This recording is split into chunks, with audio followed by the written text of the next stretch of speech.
Okay, let us go ahead and unite our hearts in prayer as we go forward.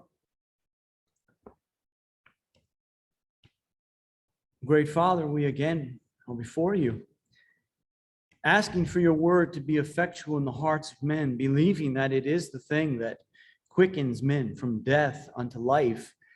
But not just that, that it is that same spirit that speaks to us even now and commits to us that we are adopted into your family, and we rejoice in that. Help us to feed upon that and to hear what you have said, so that we may go forth and with a greater zeal and love speak of the greatness of your Son, Jesus, in whose name we do pray. Amen. We are continuing in Hosea. We'll be in Hosea chapter 12, and I'm going to try to do something a little different this week. And I'm going to need you to use, again, your sanctified imagination of both to think about what a 6th century Jew who is at Hosea's time hearing these words, what would be going through his mind, and then also go to sort of the 1st century Jews and Matthew and in his time of what are they thinking about Hosea.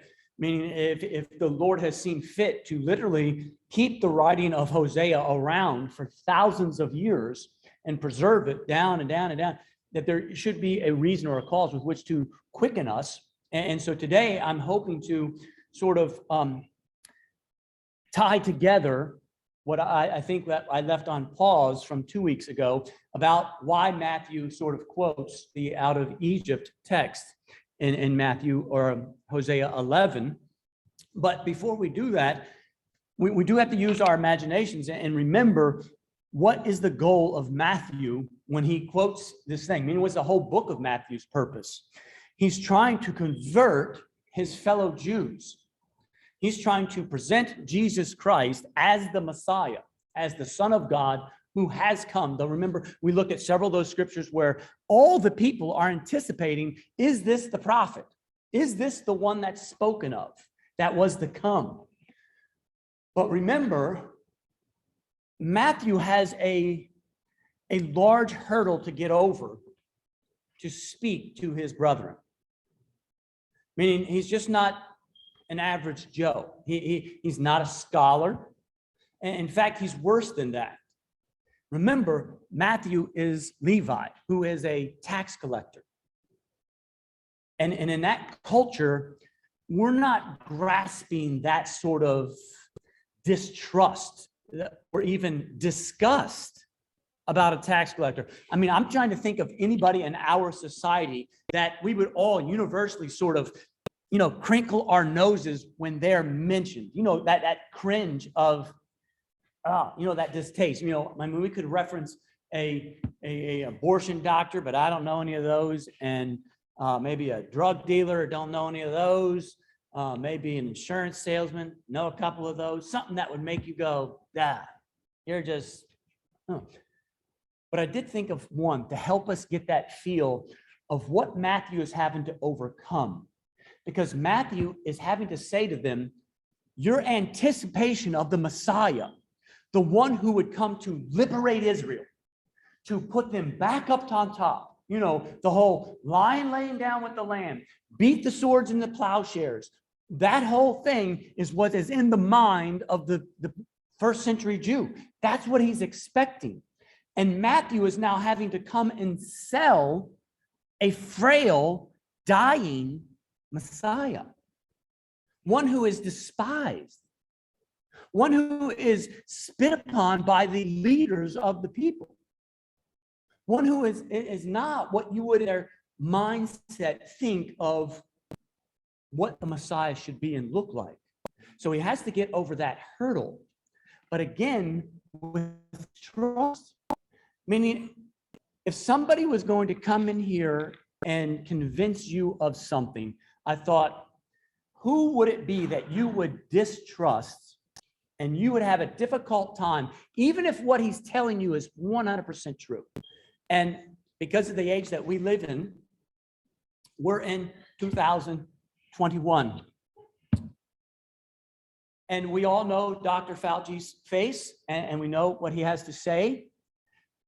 But if he came through the back door and I gave him pulpit time and he stood before you and said, I am the one who released this virus and I've been studying it for decades, but I actually have the cures right here. I've got 50 of them for everybody in this room.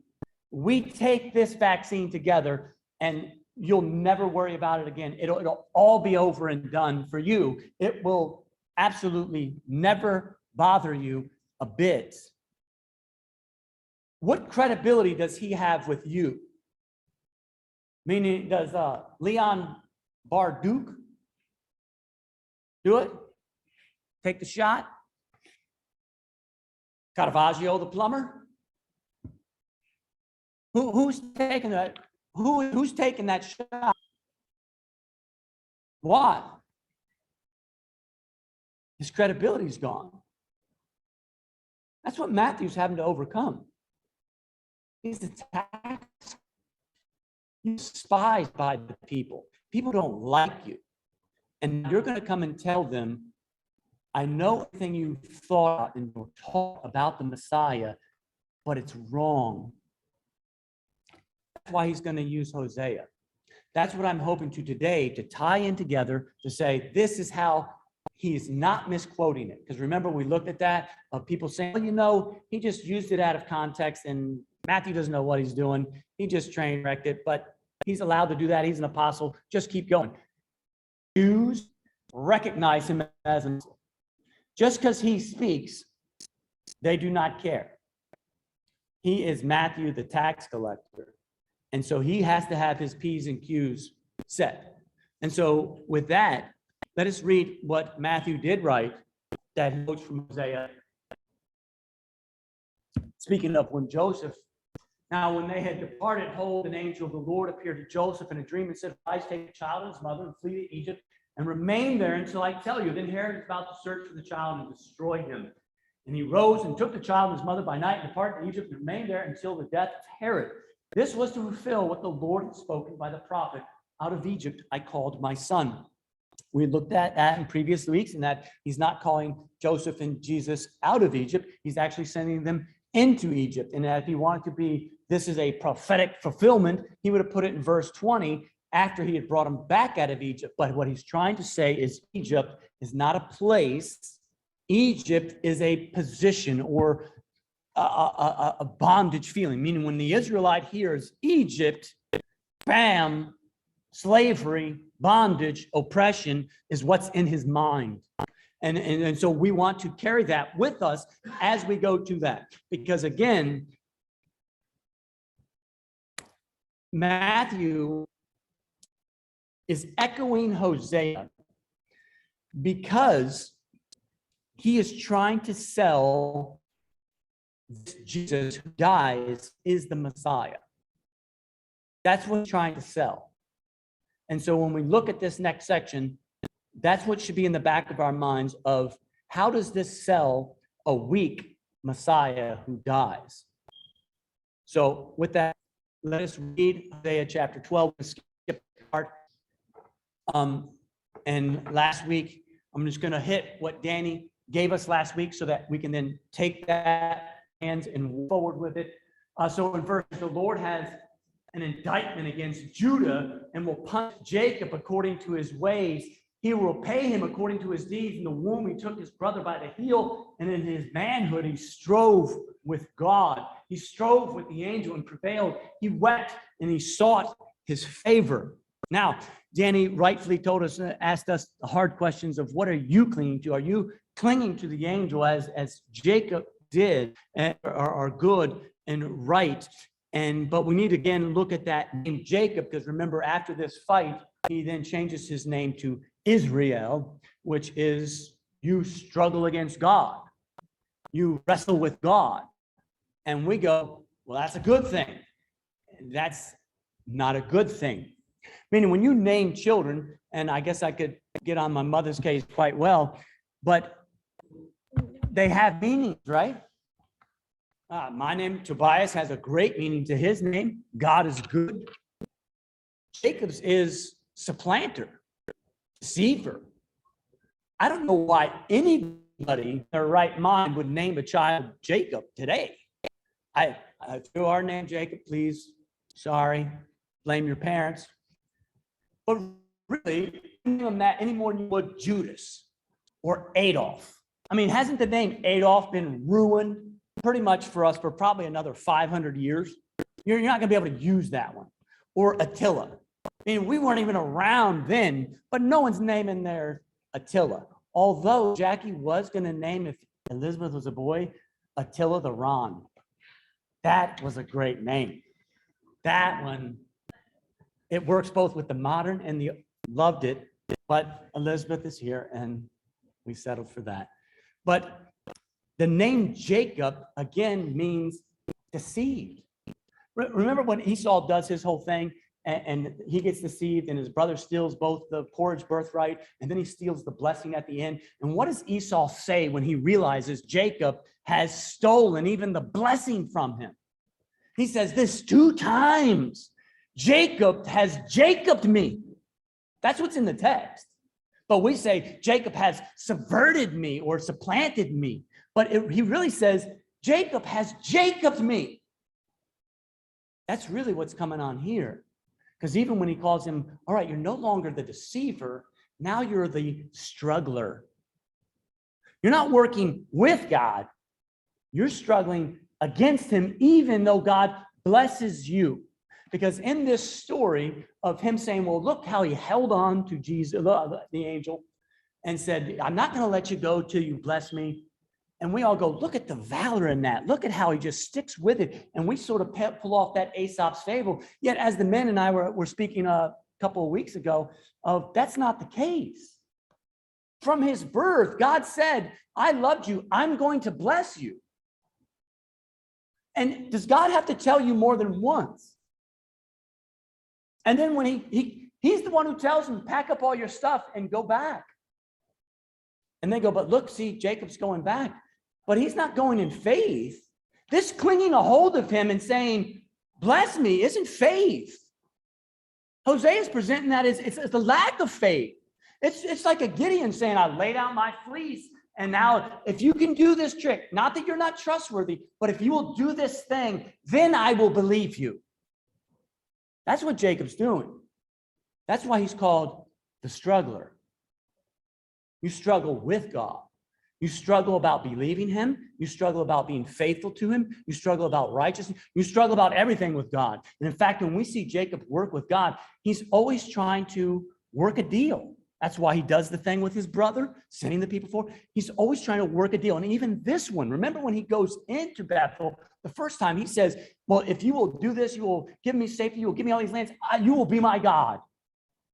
He's always trying to work a deal. And so when the Israelites are hearing, now your name, your heritage is you're a struggler. That's what your name means. You're a struggler against God. That's what you are. That's what an Israelite means. You're a struggler, a wrestler. So when he uses this text with Jacob saying, look at where you're coming from, people. Remember who you're from, because Jacob Jacobed me. And then if we continue reading in the rest of verse 4, and he says, and he met God at Bethel, and there God spoke with us. Notice the transition of the term. He met with Jacob's there, but now he's saying us, including we Israel. The Lord, the God of hosts, the Lord is his memorial name. So you, by the help of your God, return, hold fast to love and to justice, and wait continually for your God.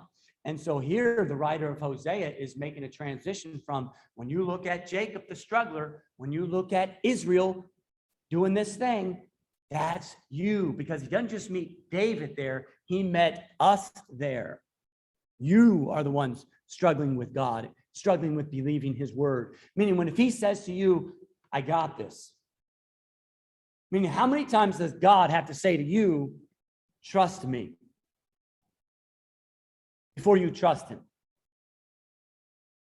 Right? Does he have to keep telling you multiple times? I mean, how many times does my son have to come to me and say, are you sure you're going to be truthful to your promise? Are you sure you're going to be faithful to your promise? Before I finally get belligerent and go like, you are being a disobedient child. I spoke, and it's sure. I mean, that's what God does to us when he says, I've got you. I got you. Not one hair falls from your head without me knowing it. See the sparrows? Do the sparrows have barns? Do they sow? Do they plant fields? They do it. But yet the Lord takes care of them. Are you not more valuable than sparrows? Then why do you fret? Why are you anxious? So he has said that to you. If you are his beloved, yet why are you anxious? Why do you fret? Because you're an Israelite. You're a struggler against him. You want to lay hold of him and say, I know you said about the hare and the sparrow. I know you said you would watch out for me. I know you said not principalities, not sword, not famine. No, nothing in this world can come between me and you. But are you absolutely sure that's true? If you could just give me a sign, it's true. And in fact, me laying hold of you and making this deal finalizes it. Now I can actually believe it, opposed to just taking him at his word. And that's where Israel is at, both in Hosea's time and in Matthew's time, and for us. So when he says to him, now, I need you to do three things in your problem. You're a Jacob, you're an Israelite, you have a problem, but I need you to fix your problem. And Danny very rightly hit us with the three things that we need to be doing, which is return to your God, right? We're good at that. I mean, we're excellent at that in America, actually. We are. Let's have another altar call, play 7 more verses of Just As I Am. Let's get people to return, to come, to be for Christ, and then hold fast. We're not as good at that one. So if we're giving ourselves grades as Americans, A plus for returning. We are the best repenters, altar calls. We are got that. Holding fast, maybe not so much, but at least give us a C. Meaning we are trying to hold on to righteousness, or a B. I like B better. You know, yeah, the world is trying to claw us down. Yeah, the morality is failing, but I'm holding on to a solid B. B minus at worst. But the last one stinks. As we hold to love and justice, but do we wait on the Lord? I'm an F on that. I'll tell you straight up. We as American people are F's on that because we are an industrious, ambitious people. And if it needs to be done, we get it done. That's what we do. But with the Lord, do we wait? Do you plant and leave it? Do you sow and leave it? Or do you have to pry at it? Pull back the dirt like my kids used to. Is the seed really growing in there? You know, I spoke to him yesterday. I gave my witness yesterday. I did this thing yesterday, but I don't see anything happening. I'm not seeing any growth. I'm not seeing the ear of the fruit. It's not time for harvest, people. But do you wait upon the Lord with your brothers in correction? When you see a brother in sin or in error, or maybe doesn't see things like you, and you do see it clearly, especially for us older people. When you older people have to give advice to younger people, and they can't see it, you wait. Or do you, I got to wash my hands of this and discuss, you didn't listen. Is that you? You need to wait. So I fail, and because I'm the teacher today, y'all fail too. So every last one, failing grades. And so it is with Israel. They're wanting the Messianic kingdom now. They're wanting the Messianic kingdom their way. They're wanting God's blessings. They're wanting God to pour out his goodness. They want God to be in their midst. They want his righteousness. They want all those things. So do we. But do you wait? Because God hasn't done that yet for them. And that's our big problem with the name it and claim it in America is, yes, God has promised to bless you and keep you and watch out for you. And your disease that you're suffering from today, or your financial problem you're having today, you just need to get out from underneath that and name it and claim it. You need to get ahead of God Do like Jacob. Grab a hold of him. Don't let go till he does it. You think that's why God plays it? When he says, and I blessed Jacob, it's not because of Jacob's behavior. He blesses Jacob.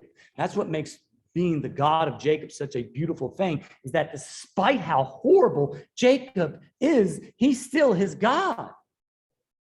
He's still our God, even though you are horrible people. Even though you're unprofitable servants, he's still your God. And so as he continues in chapter 12, he begins to address the problem with the Israelites at the time of Hosea, but also in the first century. Because what is their posture? He says, when you're walking around, a merchant in whose hands are false balances, he loves rest. Ephraim, he said, has said, but I'm rich.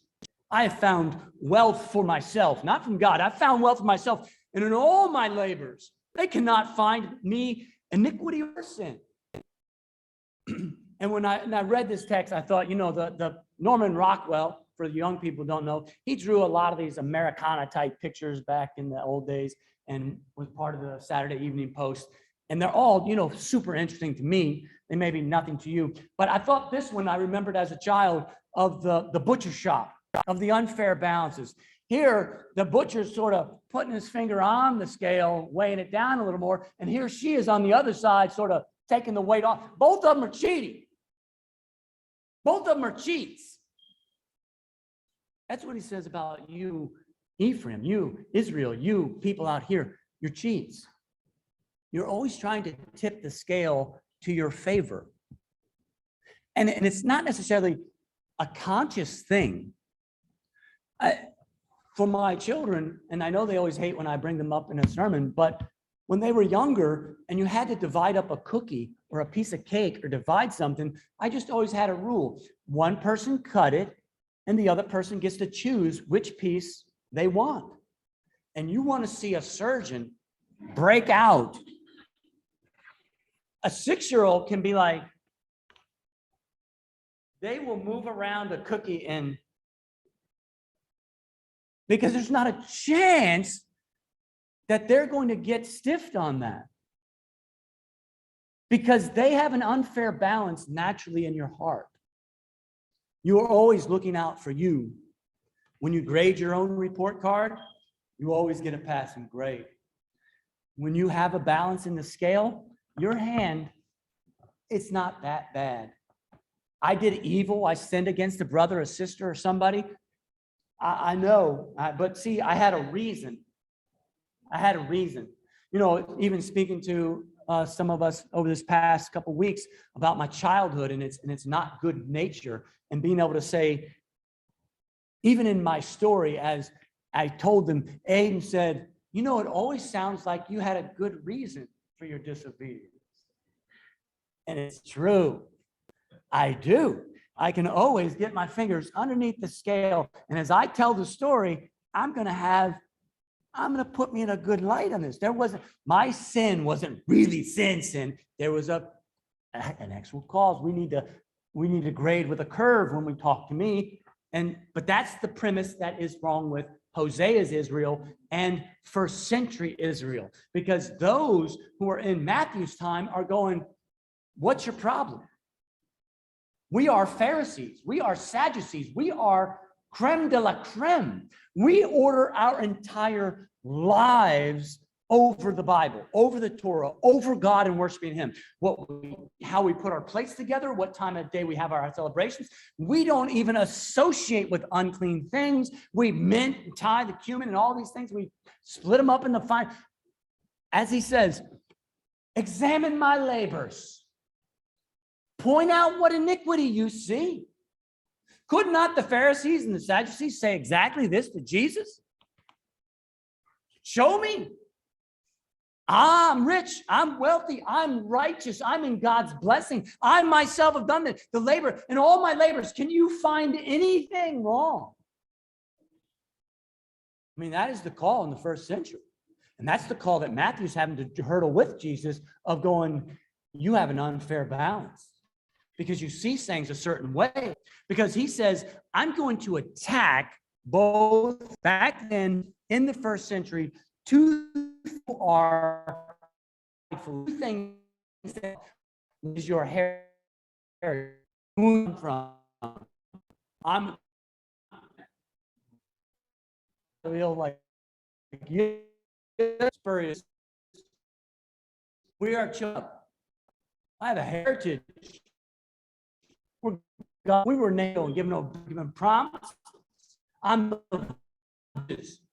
have a heritage.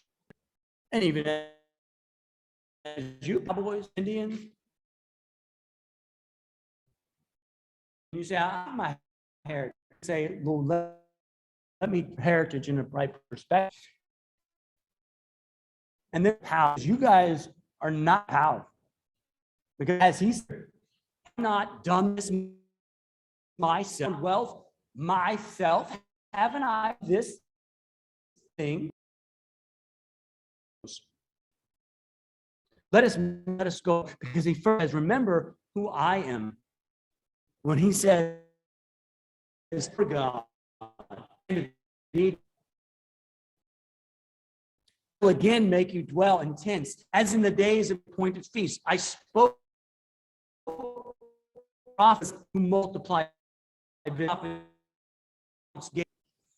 Here again, and we're not going to do this today, but if the rest of the way down, at the end of the chapter, to exact blood guilt on you, because I mean, even when God judges, even when God crushes, it's still your mind. That's why I'm doing the thing, not but your mind, his God.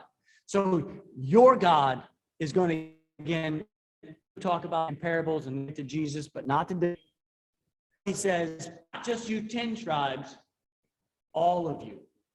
And you say, well, how is he talking to everybody? He says in this verse, if there is iniquity in Gilead, surely in Gilgal, they sacrifice bulls. Their altars also are like some stone heaps on the furrows of the field. So what does Gilead mean to you? Or Gilgal? You're going, I don't know. To the right, what divides some of the tribes, two of the Reuben and remember when they got to come, otherwise I'll kill you all. Fight our your promise.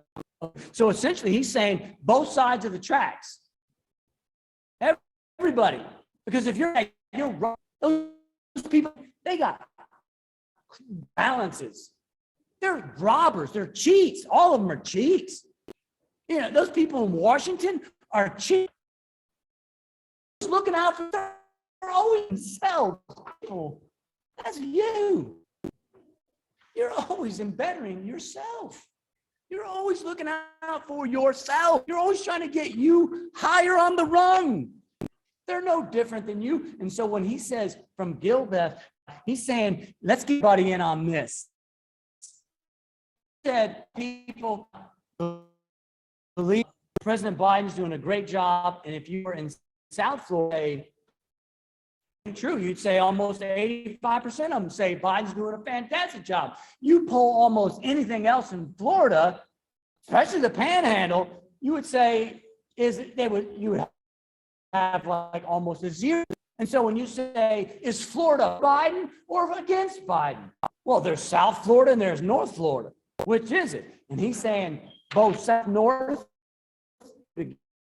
yeah, you're together. And that's his point. The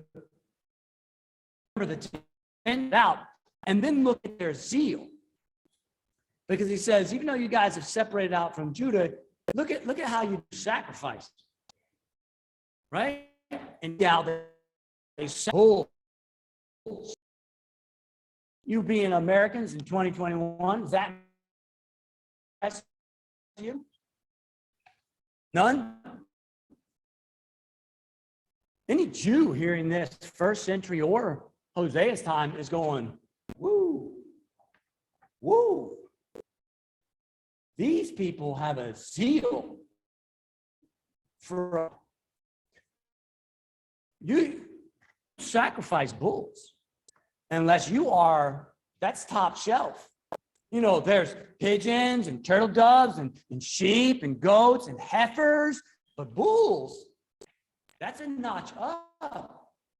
I was hoping Elias was sitting in here today so I could ask him, when his family runs cows, of cow to bull, how many steers do you keep opposed to bulls? That's what's at present here, right? Because only the best males born get the cut, right? So when you have a bull, that's your best thing, because that thing is what's going your herd, your entire livelihood. This thing, the bull, is what's going to either prosper your generation or destroy it. If it dies, you're in trouble. You're in trouble. So let's say you run 1 to 20 forever, or 20 heifers in your field, about that ratio. Because when we do chickens, if you go more than one, your chicken's going to be torn up going around. Same ant, put them that dense. So you go 1 to 20. So someone comes up and says, hey, I want 500 cows. And so out of those 100 cows, I got. And so I'm going to take 5 heifers, sacrifice them unto God. Well, you still got 5. So you, woo! That's a big deal, man. Look at all that you sacrificed. A bull. You're going to take one of your prize things, not easily replaced, and sacrifice it. You sacrifice one of your 5 bulls. How generous are you going to start clipping off before you realize, easy up on the play in there? What's going next? So when he says to them, you at Gilgal, you in this Israel, there's this mingled Yahweh with your cattle. You're mingling worship with, just like when Moses was up on the hill with Joshua, and he's getting the Joshua's going, I think somebody, the people, it sounds like war down there. They're getting slayed. They're not the incredible. And Moses comes down and goes, buzzword, but it's not. These people have taken a golden calf and have raised it up and said, this is Yahweh. This is one of Egypt. More. That's what he's saying here. You have gilded my worship back. You are, I mean, any Muslim would put all of us to shame. They worship their demon and they are all about it. 5 times a day, let me lay out my blanket. Let me do my thing. I will change my hair. I'll put a hijab on or a full burqa, and I will take a whole pay. And I, beloved, y'all stink compared to that. Work, stop working and go pray to God. You can just stop at your drive for a few minutes. Pray to God. Thankfully, I have one beeps over the thing saying, hey, can you pray for me? I'm able to stop and pray. Anything. The furrows of your fields. Their altars are also like stone heaps on the furrows of the fields. Now, scattered out, and it's not. Well, what he's saying is, you sing and you do it everywhere. At your house, at your job, on the will go full on worship. It's everywhere. And So he got this part of it through his heritage. Them fled to the land of Aram. There Israel served for a wife. He guarded sheep, but brought Egypt prophet. He was guarded. Jacob as your patriarch, a child of people are named, and he is a bold thing. And Hosea and Matthew, look again at Jacob. When he says Jacob fled to the land of Aram.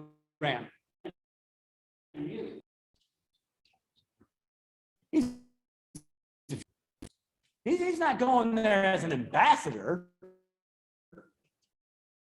He's for Esau. He did evil to Esau. He's fleeing as a criminal. And so when he says he had to flee to the land of Aram. So now somebody flees to Vero Beach because they messed somebody up in Georgia.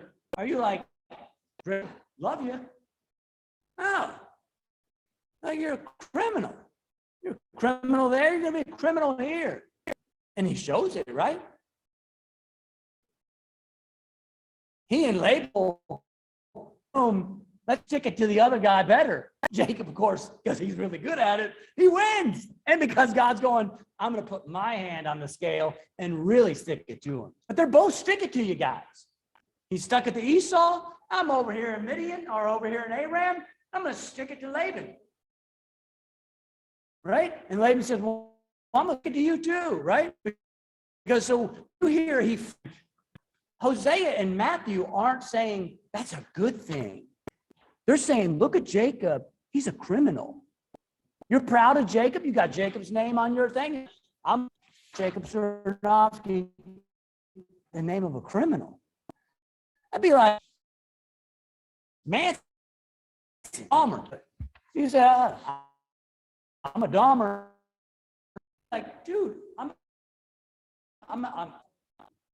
Adolf it is. No, be able to be an Adolf. That's not a name. You're a criminal. But let me take it another notch. Not only are you fleeing as a criminal, you're a patriarch, but look what he has to do. Land of Israel serve that strike 20 for us. Right? We the hard working master. This is not a good. How did Isaac get Rebecca? Remember? Maybe somebody for Isaac sends Eliezer back to Abraham. Find him a wife. He sits by the well. He goes like, my master Isaac would like to come here and work for you. No. Ring in your nose. Ring, buddy. I am rich, baby. Give us favor. That's how Isaac got a wife. And so in the Jewish mindset, both in the first century and in Hosea, pay for a wife. One or another, you just don't get a wife. And ours like me, no, there's a price to pay. And he's got Zippo. He's a criminal. Have a daughter in that age is and good in every way, righteous, and comes really love her. I want to marry her. And that's what's going to happen. You got nothing. You got nothing. Oh, that's a great. And right, the whole matchmaker comes, but you got to pay for that bride. Pay for it. And the girl wants to marry. But he got nothing. Right? But Papa. And so thing, I had a Taylor. Boom, it worked for it. Bam, can't cross the dream. They're Pentecostal. But get the premise, pay for it.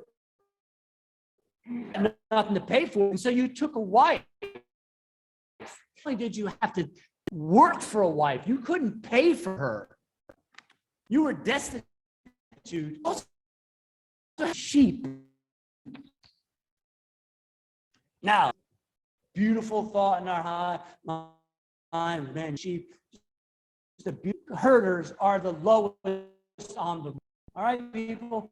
It's not you're a baker. You're a sheep. He's up and the encampment against is there, and he's like, "What's scoop, man? What's going to kick all of our butts?" And he's like, "Why don't we just get out there and fight?" And what do they say to him? "Oh yeah, you little little sheep herder, woo, dude, boy, you gonna get out there?" A slur. So it just says this, Jacob, you're the lowest thing. That's wrong. You're so proud of Jacob. You're so proud of this supplanter. That's that.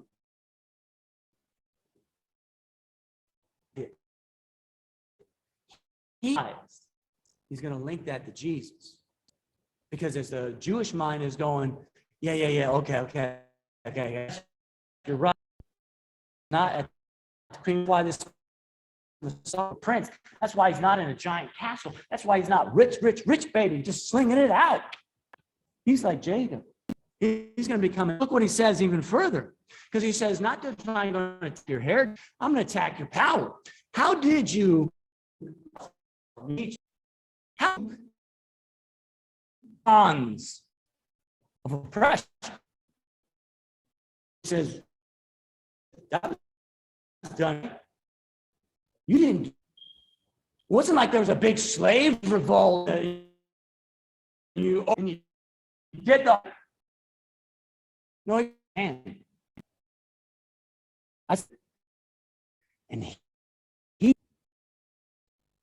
And Hosea's hinting at another thing, because you couldn't. I just about Jacob's life. Do you not see them in Moses' life? Because who's the Moses? Well, how does Moses get to be Moses, right? Matthew's going to tie together. Remember how they killed all the people with Moses?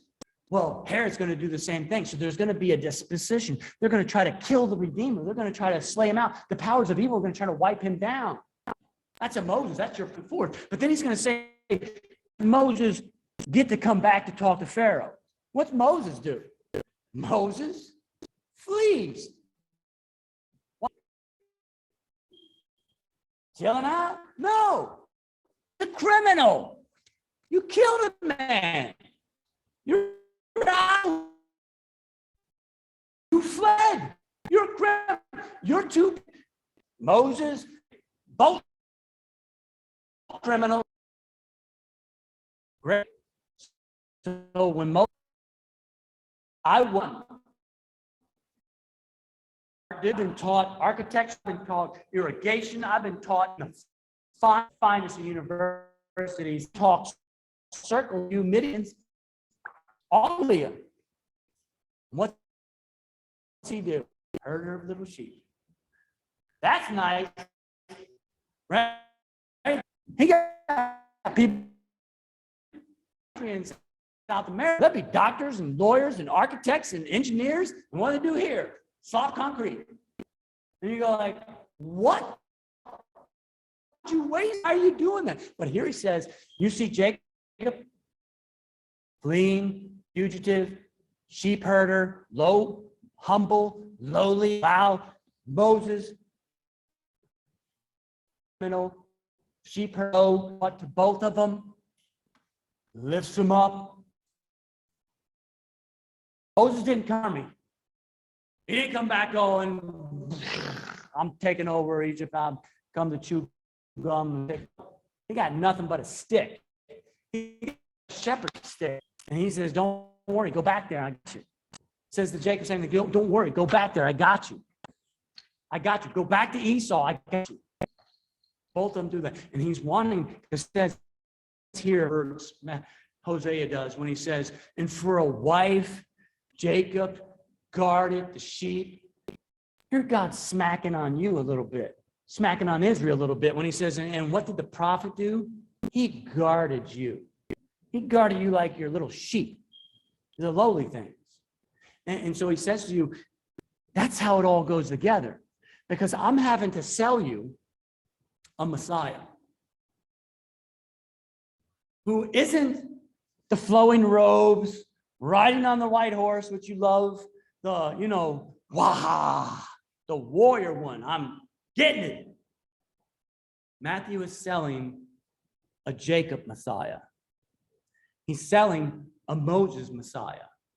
He's saying, just as these were not in their time appreciated, did the people listen and work with Jacob? Well, no, his sons are rebellious. His sons treat him badly. The sons sell off his son, his favorite son.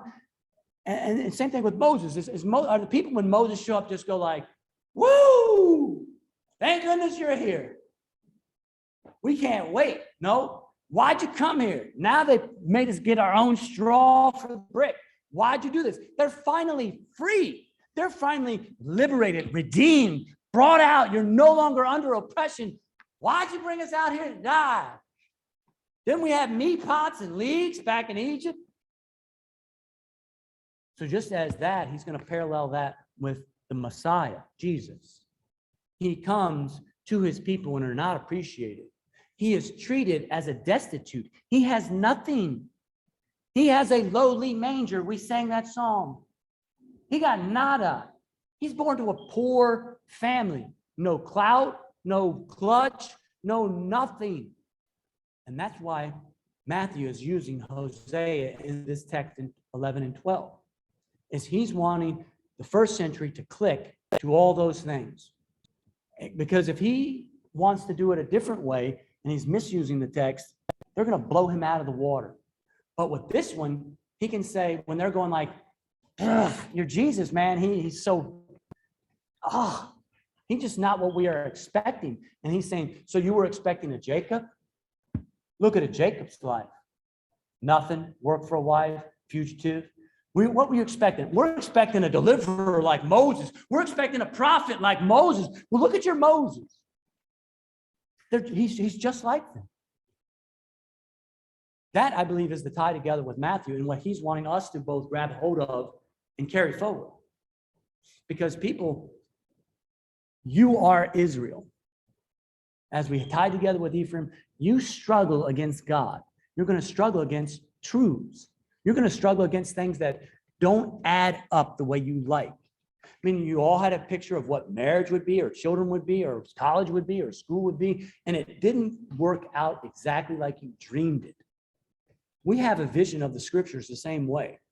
You go about of what you think the kingdom will look like, what your Messiah will look like, what the new heavens and earth will look like, what all these things will look like. What does the Christian life look like? I mean, can't we just put that on like a loose leaf binder and just do 2 or 3 pages and say, this is what the Christian life looks like? And you can't. Because you forget something. We don't hold up to something. And he's going to say, what makes Jacob the despised beautiful, or Moses the killer beautiful? Well, it's my power. It is me being with them and delivering them and blessing them. What's going to make Jesus beautiful is my power with him, delivering him and you in the same process. Trust me. Trust me. Just as Israel had to trust Moses coming out, you had to trust with Jacob going back into Esau. Trust me. Don't struggle. Don't push so hard against him. He's your God. We could have used that on the last bit, where he says, even when I blood in their hand, I am still their God. He is still your God, even in your Jacoby. With that, let's pray.